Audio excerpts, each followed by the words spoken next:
कभी सोचा है कि एकदम छोटी छोटी चीजों को भी इतनी सटीकता से कैसे नापा जा सकता है?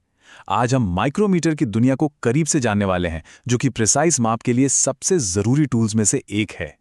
जरा सोचिए, 1 मिलीमीटर का 100वां हिस्सा। ये इतना छोटा होता है कि इसे देखना भी मुश्किल है। तो फिर इसे मापना कैसे मुमकिन है? चलिए इसी सवाल का जवाब ढूंढते हैं। तो इस सवाल का जवाब छिपा है इस कमाल के इंस्ट्रूमेंट में, जिसे कहते हैं आउटसाइड माइक्रोमीटर। ये सिर्फ एक टूल नहीं, बल्कि इंजीनियरिंग और सटीकता का एक बेहतरीन नमूना है।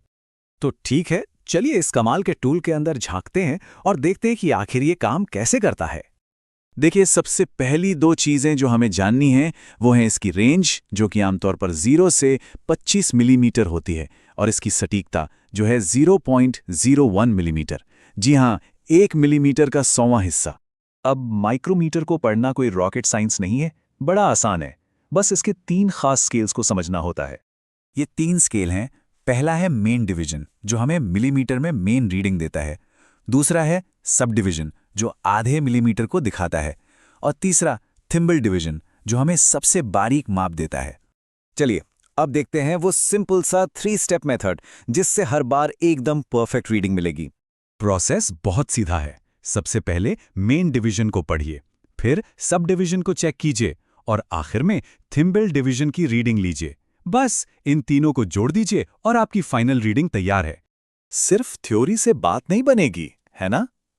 चलिए एक असली उदाहरण लेकर देखते हैं, ताकि सब कुछ पानी की तरह साफ हो जाए। तो सबसे पहले मेन डिवीजन पर नजर डालते हैं। यहां साफ साफ 11 मिलीमीटर की लाइन दिख रही है। तो हमारी पहली वैल्यू हो गई 11.00 मिलीमीटर। अच्छा, अब 11 मिलीमीटर के ठीक बाद नीचे की तरफ जो आधी मिलीमीटर वाली लाइन है वो भी दिख रही है, तो हम इसमें जोड़ देंगे 0.50 मिलीमीटर। और आखिर में देखते हैं थिम्बल को। इसकी 30वीं लाइन डेटम लाइन से बिल्कुल सीधी मिल रही है। इसका मतलब हुआ 0.30 mm। और अब आता है सबसे आसान हिस्सा। हम इन तीनों रीडिंग्स को एक साथ जोड़ देते हैं। 11.00 mm, 0.50 mm और 0.30 mm। तो हमारी फाइनल एकदम सटीक रीडिंग आ गई 11.80 mm। लेकिन सवाल यह है कि माइक्रोमीटर में ये जबरदस्त सटीकता आती कहां से है? इसका राज क्या है? इसका राज छिपा है अल्पमाप या लीस्ट काउंट में। अब ये होता क्या है? सीधी सी भाषा में ये वो सबसे छोटी वैल्यू है जो कोई भी इंस्ट्रूमेंट नाप सकता है। ये एक बहुत ही आसान से सिद्धांत पर काम करता है। जब थिम्बल पूरा एक चक्कर घूमता है तो वो सिर्फ आधा मिलीमीटर आगे बढ़ता है, और इसी घूमने वाले थिम्बल पर पूरे 50 बराबर निशान बने होते हैं। तो फॉर्मूला बिल्कुल सीधा है। एक चक्कर में स्पिंडल कितना आगे बढ़ा, उसे हम थिम्बल पर बने कुल निशानों की संख्या से डिवाइड कर देते हैं।